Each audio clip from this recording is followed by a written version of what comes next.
Karena buat aku ya kayak masalah Desta ya, Desta sama Natasha itu kan katanya dari segi pola pengasuhan anak juga katanya berbeda. Iya, itu sempat ada di Sempat wawancara Najwa Shihab itu kan sama Abah Qore Shihab. Shihab-nya.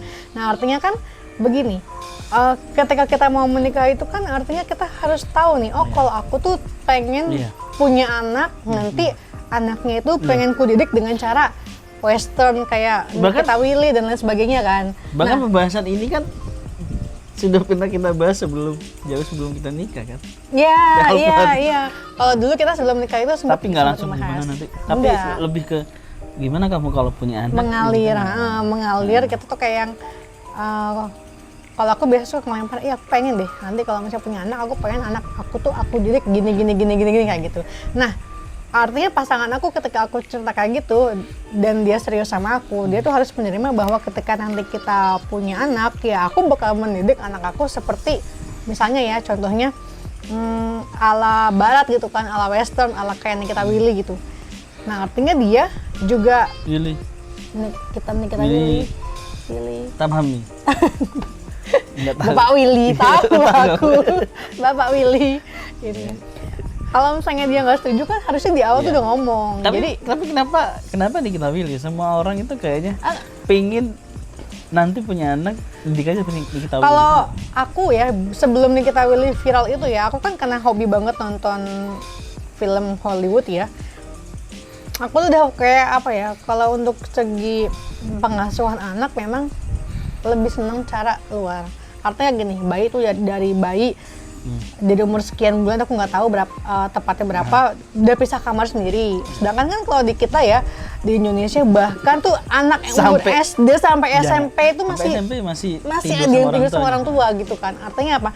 Itu tuh anak SMP tuh udah mulai akil balik gitu loh, udah mulai remaja, harus punya space. Pasti yang mulutnya, tangannya julid itu pasti, ya kan kita tidak punya banyak kamar seperti Nikita Willy gitu.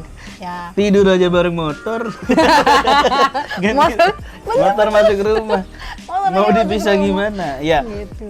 Ya memang gaya hidup seperti Nikita Willy itu tidak bisa diterapkan ke semua orang di Indonesia. Memang. Karena ya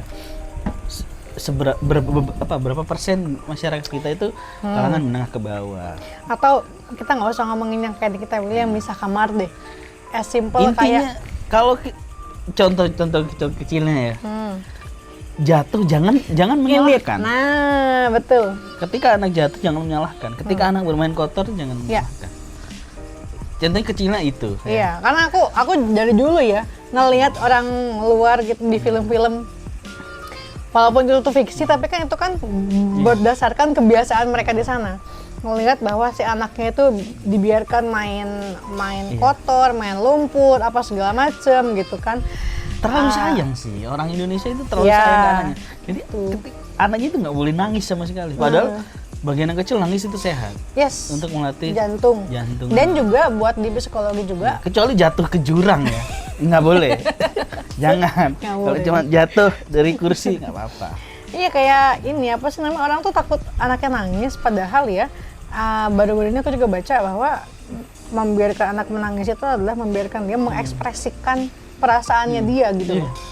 Gitu. Ya intinya ini aja sih, momennya kebetulan aja aku nggak punya sosok ibu ideal menurut aku pribadi atau pola pengasuhan ideal yang menurut aku baik. Tapi aku udah tahu beberapa hal dari sebelum Nikita Willy viral, terus tiba-tiba pas Nikita Willy viral, oh iya ternyata Nikita Willy banyak melakukan pola pengasuhan seperti yang aku bayangkan selama ini gitu. Sebenarnya udah lama, cuma mungkin karena tidak ada sosok public figure, jarang terekspos yang punya pola pengasuhan kayak Nikita Willy. Akhirnya ketika ini baru kayak siapa, Andin juga itu dulu sempat viral karena pola pengasuhannya yang masalah makan. Nah itu dia. Itulah pokoknya masalah komunikasi itu juga masalah. Siapa ya? Apa? Role model orang tua mengasuh anak itu siapa ya? Gak ada kayak artis kayaknya. Tapi emang harusnya nggak ada sih. Kalau aku memandang didikan bapakku itu bener. Ya meskipun ada yang harus aku benahi ya, contohnya yang didikan western itu tadi ya. Kayak jangan bedong anak terlalu kenceng karena itu juga nggak baik. Terus jangan terlalu sering pakai sarung tangan terus ke kaki karena untuk menghati indranya kan. Kayak gitu-gitu mungkin aku rubah.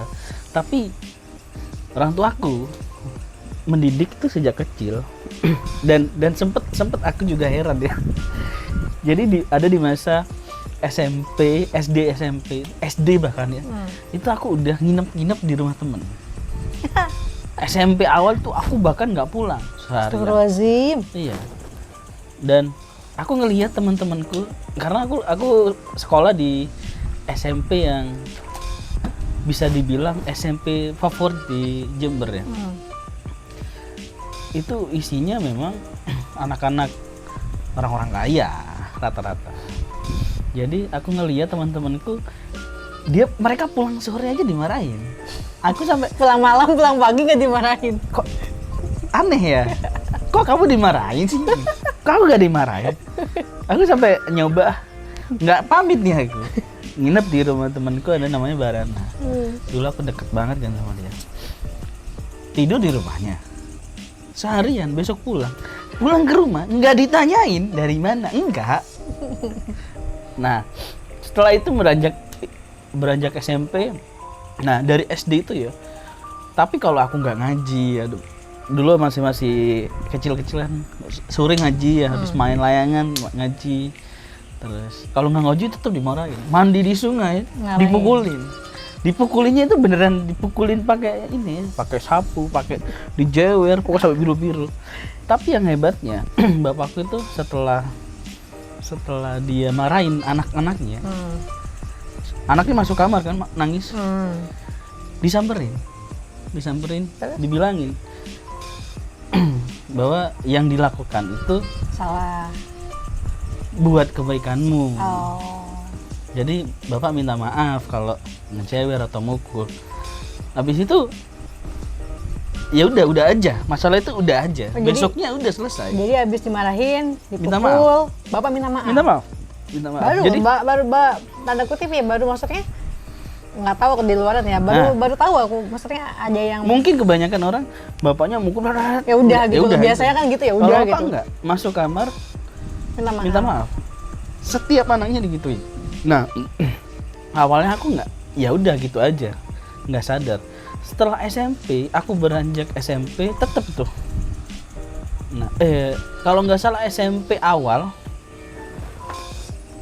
udah nggak pernah dipukul. Nah, jadi masa-masa itu berarti SMP kelas 6 SD kelas 6 berapa kelas 13 tahun ya.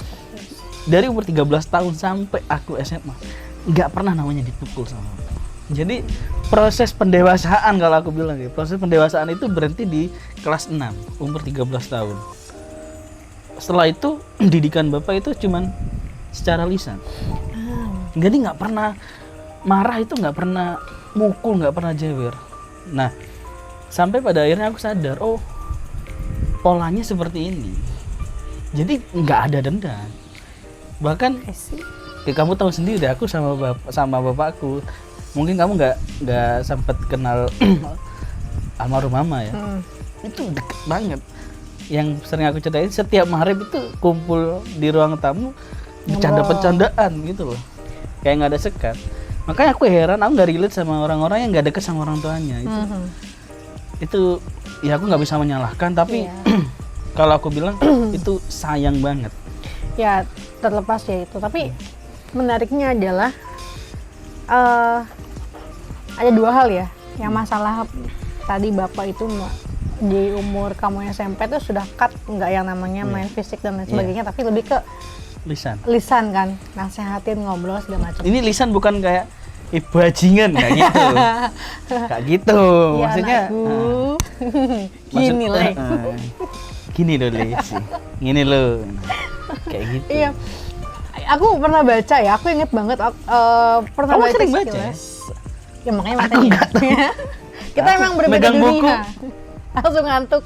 Buku itu bikin mata perih. Terus Nah, jadi dalam Islam itu ada tema metode, bukan metode ya, nyebutnya apa ya, pola pengasuhan lah istilahnya. Aku nggak tahu, buat teman-teman mungkin yang tahu bisa dikoreksi di komentar dan lainnya. Entah ini berdasarkan ininya Rasul atau gimana. Cuman yang jelas dalam Islam itu ya ada masa-masa di mana pembagian umur ya. Misalnya anak umur dari umur 0 sampai 3 tahun atau sampai 5 tahun perlakukan dia sebagai apa gitu kan. Nanti jadi umur 5 tahun sampai remaja perlakukan dia seperti apa. Nanti jadi umur dia 17 tahun atau remaja sampai umur sekian perlakukan dia seperti apa. Ada yang diperlakukan seperti raja. Jadi artinya tuh kayak ya udah terserah lo deh mau ngapain, mau jungkir balik, mau main becek-becekan, mau teriak-teriak segala macam. Tapi ada masa ketika si anak itu harus kita perlakukan seperti militer lah, harus tegas, harus disiplin. Ayo kamu kalau nggak salah dipukul apa segala macam gitu. Satu, itu aku meriletkan dengan apa yang Bapak lakukan ketika kamu SMP sudah selesai nggak main pukul-pukul lagi.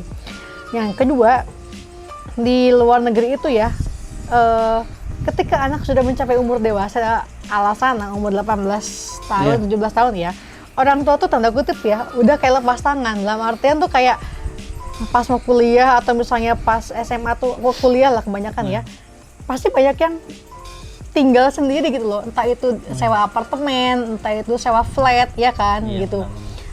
Terus orang tua tuh ya udah kayak membebaskan dalam artian lu hidup sendiri lah atau apa segala macem ya, dia sampai cari kerja sampingan dan lain sebagainya gitu, punya kehidupan sendiri lah bener-bener kan. Artinya apa, aku kayak oh iya dari aja masa pendewasaan dan pelatihan kemandirian itu ya kan. Kayak mungkin ya aku menebak-nebak Bapak mau memperlakukan kamu umur 13 ke atas itu sudah nggak main pukul segala macam, artinya Bapak bilang kamu mungkin ya, kamu sudah akil balik, kamu harus bertanggung jawab atas segala apapun yang kamu lakukan. Begitu. Nah, ya kan, dan mungkin juga di pola pengasuhan yang tadi ala Islam gitulah. Mungkin juga ada fase di mana ketika bapakku memang soleh banget sih. itu ada masa ketika anak tuh dibiarkan untuk menentukan jalan pilihannya sendiri gitu kan. Sama kayak yang di barat tadi yang aku bahas barusan. Ketika anak umur 17-an ya udah orang tua tuh lepas, kayak lo mau ngapain gitu kan, lo mau kuliah sambil kerja, lo mau apa segala macam, ya udah hidup lo yang tentuin, yang mutusin gitu kan. Makanya itu satu hal yang aku memang sepakat dengan dari aku pribadi. Kalau aku punya anak, aku oke lah misalnya kalau dari kecil itu nggak bisa, kalau misalnya memang kondisinya tidak bisa memungkinkan untuk memisahkan kamar dan lain sebagainya, intinya aku akan tetap memberikan dia momen dimana umur segini lo udah harus bertanggung jawab sama diri lo sendiri gitu loh. Karena aku lihat ya, kebanyakan dari kita itu nggak bisa lepas dari orang tua sampai kita benar-benar kerja gitu loh. Bahkan masih aja yang kerja tapi terus aja dibayang-bayang orang tua, masih tinggal bareng apa. Jadi mentalnya nggak kebentuk. Yes, mental dan kemandirian dia dan how to fight buat hidup gitu loh. Itu buat menyelesaikan masalahnya tuh kayak ya nanti kalau misalnya aku punya anak, dikasih rezeki punya anak, ya udah aku bakal mencoba untuk melakukan pendekatan seperti itu.